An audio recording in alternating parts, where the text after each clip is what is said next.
So I was a child born and raised in southern India, and at the age of 7, I was kidnapped and stolen from my mother and sold into slavery to another state where I did not know the language.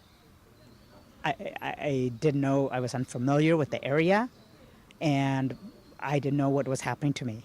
What kind of labor was it? Yes, I was sold. My broker, my owner, he was involved in using children for forced labor, even within the supply chains, because he owned company. He was an accountant, an employee of companies that was recruiting child slaves. So, in my owner then got once he got ownership of me, then he forced children to work in the brick kilns, as well as other trafficking situations.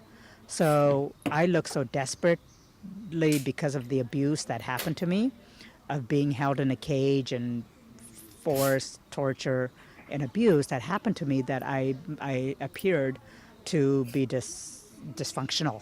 So they put me as dying and destitute. And so, but yet they wanted to make one more profit. So then they sold me for international adoption from India to Canada, Canada into the United States. So USA is where I currently live, but today I speak for those without a voice. Millions of children who cannot be here at these conferences to voice their pain, their agony, and to cry to the world and asking for help. Yeah, so I was 7 years old, again, taken from my mother. So when I cried and cried for my mother as a 7-year-old girl, nobody listened to me. And my traffickers had told me my family had died. So that is why I was international adoption. So I was trafficking situation between the ages of 7 and 8 years old. So I was sold into slavery as well as for international adoption. So again, human trafficking is about making money. The traffickers are about making a profit. However, they're using children, abusing children, and using children for illegal trade.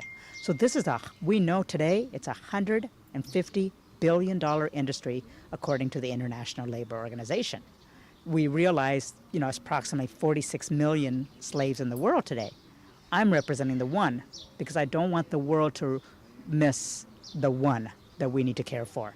And I bring the name and the face to the issue to raise the visibility, but more as to now to inspire nations and the world to bring about change.